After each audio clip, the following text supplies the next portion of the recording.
Swastiastu. Assalamualaikum warahmatullahi wabarakatuh. Yang saya hormati Ibu I Gusti Ayu Sri Diana Putri, Sarjana Kesehatan Masyarakat, Magister Kesehatan Masyarakat selaku dosen penguji. Yang saya hormati Ibu Ida Ayu Madisri Arjani, Sarjana Ilmu Politik, Magister Ergonomi selaku dosen pembimbing dan dosen penguji. Yang saya hormati Ibu Jana Sopianti, Sarjana Sains, Magister Sains selaku dosen pembimbing pendamping dan dosen penguji. Perkenalkan, nama saya Nikoma Yuniswartini dengan NIM P071340190075. Pada kesempatan kali ini, saya akan membawakan seminar proposal dengan judul Gambaran Kadar Kolesterol Total pada Pengguna KB Suntik di Desa Tuet, Kecamatan Melaya, Kabupaten Jembrana. Topik pertama yang akan saya bahas yaitu mengenai latar belakang. Indonesia adalah negara nomor 4 dengan jumlah penduduk terbesar di dunia. Berdasarkan data dari Sensus Penduduk tahun 2020, tercatat bahwa jumlah penduduk Indonesia sampai dengan bulan September 2020 adalah sebanyak 270,2 juta jiwa. Sejak terselenggaranya sensus penduduk pertama kali pada tahun 1961, jumlah penduduk di Indonesia terus mengalami peningkatan hingga sekarang.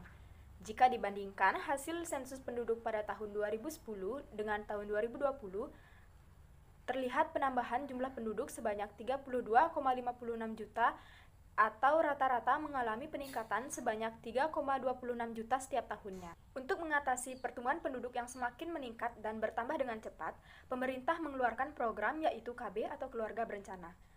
Oleh sebab itu, alat kontrasepsi merupakan faktor penting dalam kehidupan seorang wanita, dipandang dalam konteks seksual dan kesehatan reproduksi. Salah satu jenis KB yang paling diminati masyarakat adalah KB suntik karena pemakaiannya yang aman, kerjanya yang sangat efektif, serta harganya yang murah. KB suntik ini merupakan metode kontrasepsi bagi wanita yang dilakukan melalui penyuntikan cairan yang mengandung hormon estrogen dan progestin. Hormon ini bersifat mengentalkan lendir di mulut rahim sehingga menghalangi sel sperma masuk ke rahim. Wanita yang berumur 14-49 tahun merupakan usia subur, di mana jika telah menikah biasanya menggunakan alat kontrasepsi untuk menekan angka kelahiran. Alat kontrasepsi hormonal seperti KB suntik, jika digunakan dalam jangka waktu yang lama, akan mempengaruhi kesehatan. Menurut penelitian yang dilakukan oleh Agustiani, Fatimah, dan Aruben 2017, mengungkapkan bahwa efek samping dari penggunaan KB suntik yaitu dapat merendahkan kadar HDL dan meningkatkan kadar LDL sehingga kadar kolesterol total dalam darah meningkat. Penelitian serupa juga dilakukan oleh Sari pada tahun 2015 yang menyatakan bahwa KB suntik 3 bulan mempengaruhi metabolisme lemak khususnya lipoprotein. Perubahan metabolisme lemak ini terjadi karena adanya pengaruh hormon sehingga menyebabkan gangguan keseimbangan profil lemak dan dislipidemia. KB suntik itu sendiri juga dapat meningkatkan berat badan karena hormon progestin mempermudah perubahan karbohidrat dan gula menjadi lemak sehingga lemak di bawah kulit bertambah. Selain itu, hormon progestin ini juga menyebabkan nafsu makan bertambah dan menurunkan aktivitas fisik. Hal tersebut yang akan menyebabkan kadar kolesterol dalam darah meningkat. Berdasarkan data dari Badan Pusat Statistik Provinsi Bali tahun 2020, pengguna KB suntik di Provinsi Bali tercatat sebanyak 215.004 pengguna dan terus meningkat dari tahun-tahun sebelumnya. Kabupaten Jembrana merupakan salah satu kabupaten dengan pengguna KB suntik terbanyak di Provinsi Bali. KB suntik merupakan jenis kontrasepsi yang paling banyak digunakan masyarakat di Kabupaten Jembrana pada tahun 2020. Dari data tersebut menunjukkan bahwa kontrasepsi dengan metode suntikan ini merupakan metode kontrasepsi yang paling banyak diminati oleh masyarakat di Kabupaten Jembrana.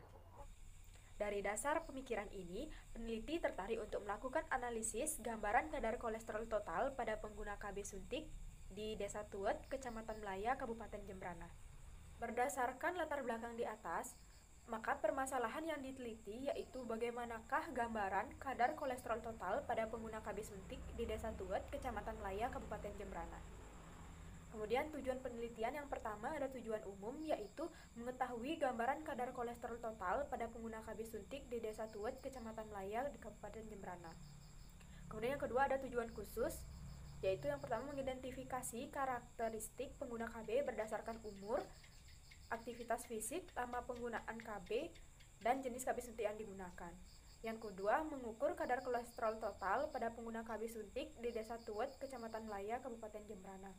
Kemudian yang ketiga, mendeskripsikan kadar kolesterol total pada pengguna KB suntik di Desa Tuwet, Kecamatan Melaya, Kabupaten Jembrana. Berikutnya ada manfaat penelitian. Penelitian ini diharapkan dapat memberikan manfaat teoritis dalam menambah pengetahuan, pengalaman, wawasan bagi mahasiswa atau mahasiswi di Politeknik Kesehatan Denpasar tentang gambaran kadar kolesterol total pada pengguna KB suntik.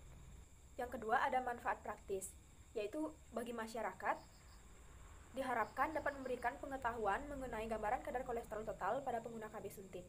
Bagi pemerintah, dapat menjadi bahan masukan untuk melakukan monitoring kesehatan bagi masyarakat pengguna kontrasepsi, sehingga kontrasepsi bisa benar-benar menjadi solusi bagi kesehatan reproduksi. Bagi mahasiswa, hasil penelitian ini diharapkan dapat menjadi bahan acuan untuk mahasiswa sehingga dapat dimanfaatkan sebagai bahan referensi khususnya mengenai gambaran kadar kolesterol total pada pengguna kontrasepsi KB suntik. Berikutnya ada tinjauan pustaka. Yang pertama, kontrasepsi. Kontrasepsi adalah tindakan menghindari atau mencegah terjadi kehamilan sebagai akibat adanya pertemuan antara sel telur dengan sel sperma. Untuk itu, berdasarkan maksud dan tujuan dari kontrasepsi, maka yang membutuhkan kontrasepsi adalah pasangan yang aktif melakukan hubungan seks dan kedua-duanya memiliki kesuburan normal namun tidak menghendaki kehamilan. Jenis-jenis kontrasepsi hormonal itu ada 3. Yang pertama ada kontrasepsi suntikan atau KB suntik. KB suntik dapat dibagi menjadi 2, yaitu KB suntik 1 bulan atau kombinasi dan KB suntik 3 bulan atau KB suntik progestin. Kemudian ada pil KB.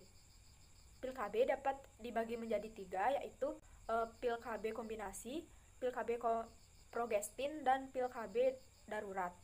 Kemudian yang ketiga ada KB implan. Kolesterol merupakan lemak yang berwarna kuning yang menyerupai lilin.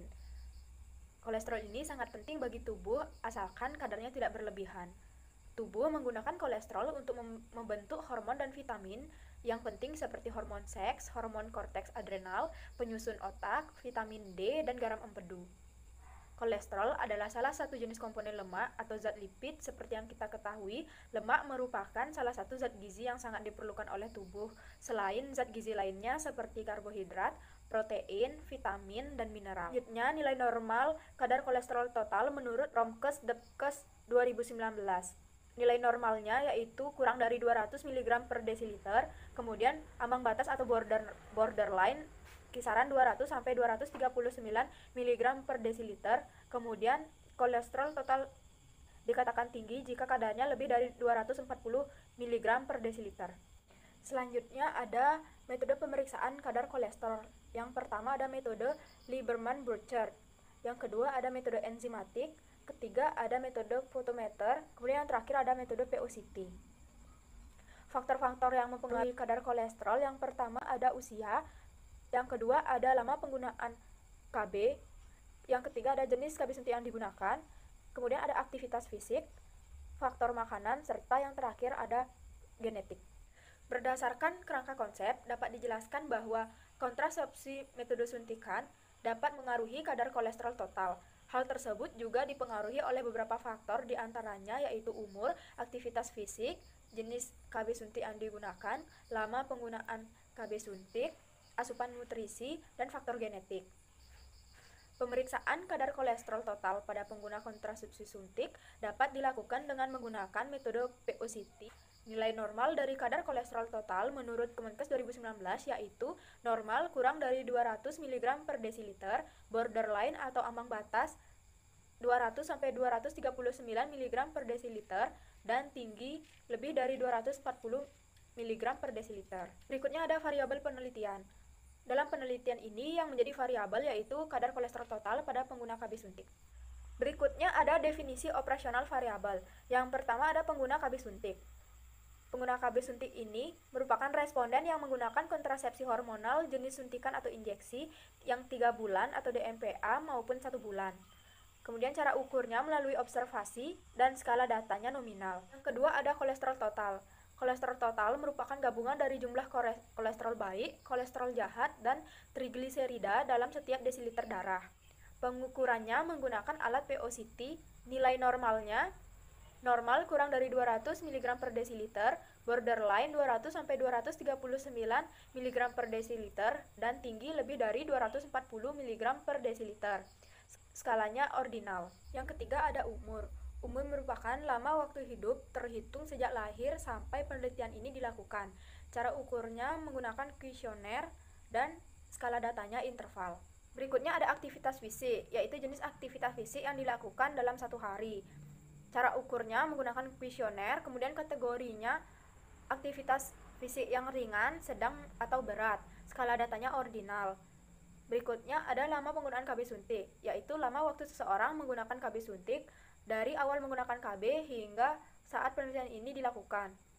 Cara ukurnya kuesioner, kategorinya 1-2 tahun, 3 tahun, atau lebih dari 3 tahun. Skala datanya rasio.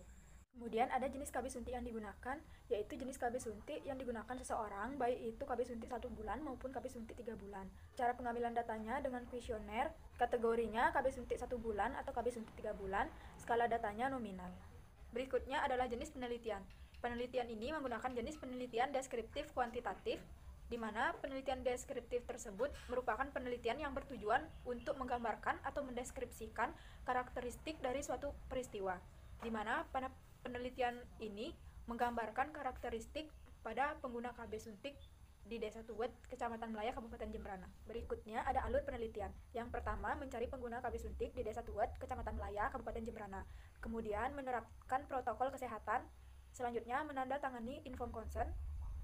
Selanjutnya ada pengisian kuesioner, pengambilan darah kapiler, pemeriksaan kadar kolesterol total menggunakan PO-CT, pengolahan dan analisis data, penyajian data, dan yang terakhir penyusunan laporan akhir. Selanjutnya ada tempat dan waktu penelitian. Yang pertama, tempat penelitian. Penelitian ini dilakukan di Desa Tuwet, Kecamatan Melaya, Kabupaten Jembrana. Waktunya dilakukan dari bulan Februari sampai Mei 2022, mulai dari perencanaan penyusunan sampai dengan penyusunan laporan akhir. Berikutnya adalah populasi dan sampel. Populasi pada penelitian ini adalah semua pengguna KB suntik di Desa Tuwet, Kecamatan Melaya, dan Kabupaten Jembrana. Dengan menggunakan rumus Lovin, jumlah sampel pada penelitian ini adalah sebanyak 40 sampel.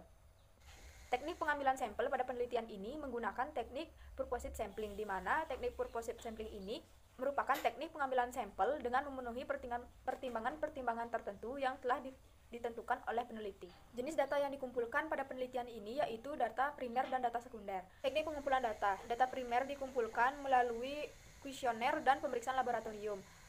Kuesioner dilakukan untuk mengetahui nama atau identitas responden, umur, jenis KB yang digunakan, lama penggunaan KB, dan aktivitas fisik yang dilakukan. Sekaligus untuk menjelaskan kepada responden apa maksud dan tujuan dari penelitian ini. Kemudian data sekunder dikumpulkan dengan melihat data dari rekapan pengguna KB suntik yang tercatat di petugas KB di Desa Tuwet, Kecamatan Melaya, Kabupaten Jembrana. Selanjutnya ada instrumen penelitian. Yang pertama, instrumen pengumpulan data yang digunakan pada penelitian ini yaitu yang pertama, lembar kuesioner, lembar inform consent, dan kamera. Adapun instrumen yang digunakan untuk pemeriksaan kolesterol yaitu yang pertama ada alat ukur kolesterol total atau PO-CT, reagen stik kolesterol, lancet steril, autoclick lancet, dan alkohol swab. Selanjutnya ada pengolahan dan analisis data. Yang pertama, teknik pengolahan data. Data yang telah diperoleh, kemudian dikelompokkan, diolah, dan disajikan dalam menggunakan teknik tabulating data, yaitu data akan disajikan dalam bentuk tabel dan diberikan narasi. Kemudian yang kedua ada analisis data. Analisis data yang digunakan adalah analisis data deskriptif.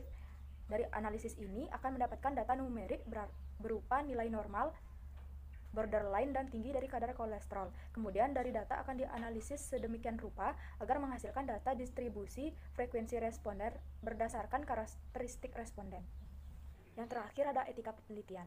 Dalam penelitian kesehatan khususnya harus diperhatikan hubungan antara peneliti dengan responden secara etika atau bisa disebut dengan etika penelitian. Etika penelitian dalam penelitian ini meliputi yang pertama ethical clearance atau kelayakan etik, yang kedua ada lembar persetujuan atau informed consent, yang ketiga ada menghormati individu atau respect for human, yang keempat ada beneficence atau kemanfaatan, yang kelima ada tanpa nama atau anonymity, yang keenam atau kerahasiaan atau confidentiality, dan yang terakhir ada keadilan atau justice.